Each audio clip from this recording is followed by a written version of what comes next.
In this life, we all come to places where we either are treated unfairly or we feel like we were not handled very well, we feel shortchanged, we feel unfairly handled, we feel misjudged, we feel underestimated, and so on.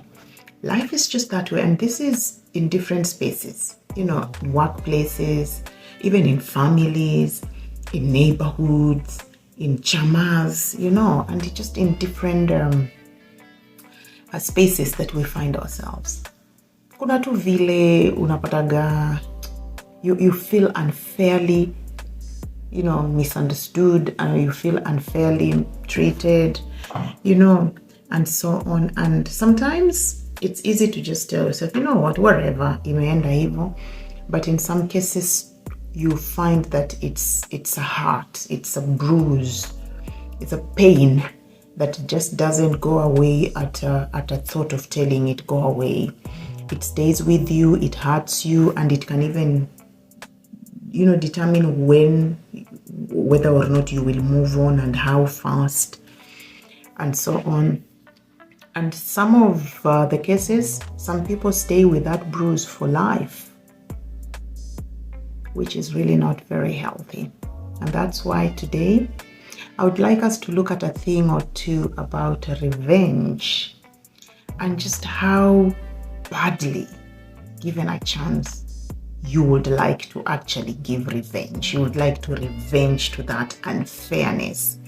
You would like to revenge to that mistreatment. You like to revenge to that chance that was taken from you unfairly. Karibu. Now, like I just mentioned in my introduction, let's look at revenge and how necessary it is and how not necessary it is. And number two, just how badly you really want to give revenge. Is it even healthy in the first place? Twende kazi. Now, feeling like I would like to revenge, feeling like I would like to pay back for something is a healthy feeling.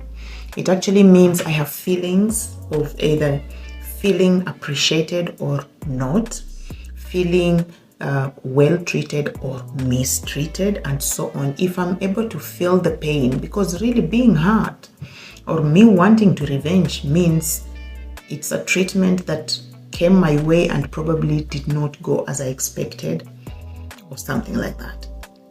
So feeling like I need to give revenge inamaanisha niko na feelings, I was hurt, I was misunderstood, I was offended, and no one apologized, something like that. And therefore now I'm feeling like given chance, I want to hit back.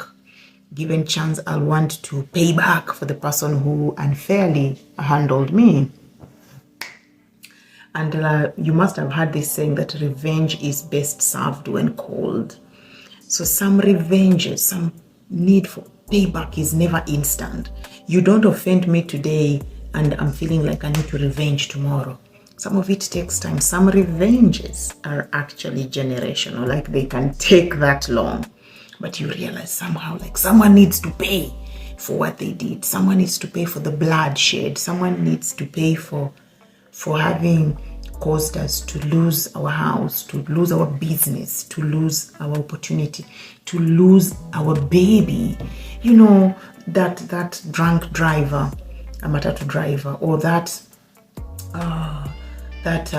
robbery that happened, and we have a suspect, or we know the person, and in the course of the robbery maybe your spouse was hurt, or you people were pregnant and you lost the pregnancy because you were hurt, you were injured, or that drunk driver, like I was saying, who was so reckless with the matatu or with the vehicle, whether it was a taxi driver or whoever, and then you ended up actually losing your limb, your hand, your sight, or the pregnancy, or you ended up losing that opportunity because you were late.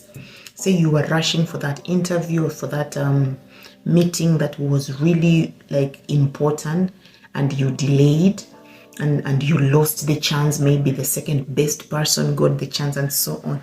And you're just feeling so bitter, and you're feeling like, given chance, I would feel better if I hit back. If I make the person feel at least a bit of the pain, have an idea of how much pain they caused me, and such like things. Now, revenge can be deadly. We have cases where revenge went bad and it worsened a situation that was already not good. I remember this was on the news not long ago, somewhere, where a father could not fathom how another father had actually caused the death of not only his kids, but also the death of his spouse because of stuff that was going on into a marriage. And it just so happened that other kids were in that car. I think, the group, the carpooling things for kids, like in a neighborhood to school and so on. And in the process of you handling your family madness, your family issues, your family wrangles, you end up affecting even the neighbors' lives. And that neighbor lost his twin boys from that accident that was meant to finish that wife and the kids, and yet these other kids were also in that van, and they perished. And oh my goodness, the father of the twin boys lived with the pain. He lived with the pain, and it kind of marinated enough, and he eventually had to hunt down that man and killed him too. And after he killed him, he killed himself. It's just like revenge. Revenge is so toxic. Revenge is just so life-sipping. It sips the joy out of you. It sips the zeal of life out of you. And if not taken care of, it sips life out of you. But this particular family did sip the entire life really out of this person, because he just couldn't see how he could live without his boys.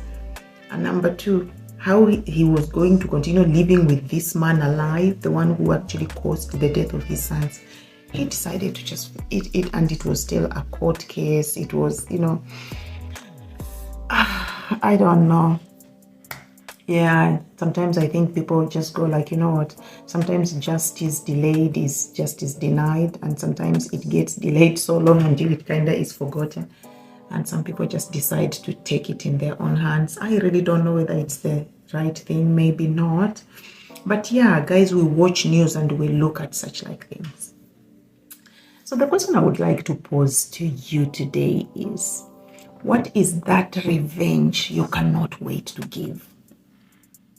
What is that payback you just keep hoping a chance, an opportunity comes that you get to actually give it? How bad is it? And as you're waiting for that chance, which I don't even know if it's a good wish, what if you don't plan to revenge? Now, failure to revenge or calling back your revenge does not mean the other person was correct. It does not mean the offender wins. But it actually might save another life. It actually might give you a chance to heal. Now, when we revenge, I wonder, after we revenge, do we heal? I don't know. You tell me. Have you been in a situation where you really are just hoping for nothing else but a chance to revenge? Did it go through? Are you glad it did? Did you call it off at some point? Are you glad you called it off? I would love to just hear your revenge journey. We've heard and watched horror stories about love gone sour, and the lovebirds graduating from being lovebirds to love enemies, if we even have such a word, and sometimes it ending up in the grave. It's like so bloody and so on. Like, is it worth it? what's the value, by the way, of revenging? If we were to put value on it, what value can we put on revenge? Ndio ulinikosea, ndio you made me miss that chance. You made me, just you made me make a fool of myself. You wasted my time and so on. But then after I revenge, then what? Do I feel better? Does it make the situation better? Does it even recover my wasted time, my wasted resources? Does it heal my wounded heart after I revenge? What's your story? And especially, what's that revenge you cannot wait to give? I would love to hear that.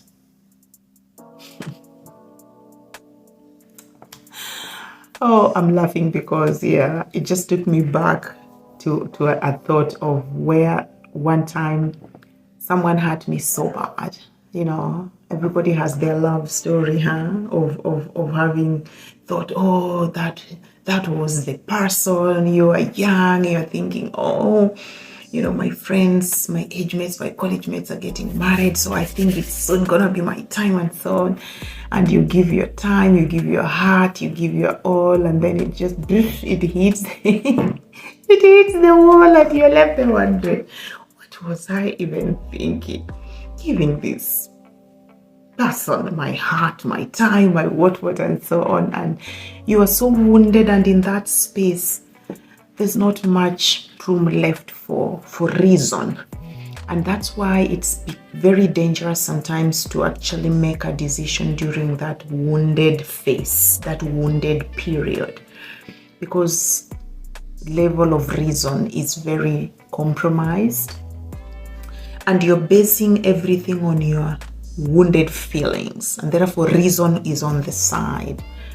And maybe by the time you are coming to your senses, by the time you are coming to reality of what has happened, it might be too late. Like I've mentioned this in one of the episodes, sometimes just the visitations we make as a church, as different groups I belong to, and especially back in Nairobi, and some of them that give us a chance to to visit fellow human beings, fellow women, fellow wives, fellow daughters, in places of confinement, like cells, prison cells, and so on.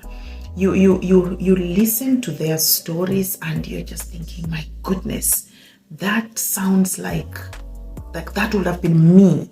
Like I was surely on that path, because a number of them will tell you it was about revenge. It was about revenge, and I based my revenge either on having personally been hurt, or either my child having been hurt, or my spouse, my marriage, my work, my job having been at risk, and something like that. And now I'm here serving a sentence that I would have avoided, serving a sentence that would really not have been mine, and so on. And in that place now, all they do is regret, but the chance is lost. And you can never regret enough to recover what you've lost. I cannot say I have regretted enough. Now I've recovered my lost time. I've recovered my lost name. Because from our actions, you realize people earn different names. Just from that revenge, you get to realize now you are just not Isaac. You are Isaac. Unaanza kuitwa Isaac the murderer. Isaac the abuser, Isaac the molester, Isaac the violent, and so on, because you were trying to revenge. So again, just revenge can easily earn you that other title that might not be very good. And that's why you want to ask yourself these questions before you actually give that revenge you really are dying to. But again, is it really worth it? After you revenge, then what? After you revenge, then what? Some of these revenges are so disabling, guys, like we are saying. Like, look at some good daddies, mummies who now cannot even get a chance to be mommy and daddy to their kids because now they're locked up. Because now they are, serving sentence, because now this is happening, because, so revenge also just has its own dark face. That's why I just wonder, is it worth it? What's your revenge story? I cannot wait to hear from you. I cannot wait to just, get this from a different person, and just share your journey. And probably this is one of those conversations I'll soon love us to have on Facebook Live, so that it's just you can chime in and just share, really, what's that one revenge you cannot wait to give, and is it worth it? I'll see you soon in my next episode, where we'll be talking about something else. But in the meantime, drop me that comment about your revenge journey, and let me know what you think. And while at it, do not forget to hit the like and share button. For you who is my first timer, put on that notification bell after you hit the subscribe button, so that the next time I throw in the next episode, you will be the first one to know. And for you who is my returning subscriber, asante sana. Thank you for subscribing. Thank you for watching, for commenting, for sharing. But most importantly, for just taking a chance to have some of this awareness better your life, so that then you are a better Naomi today than you were yesterday, than you were last month, last week, and so on. And just keep giving yourself a chance to grow and better yourself as a person, whether or not you live with a disability. See you next time. Bye.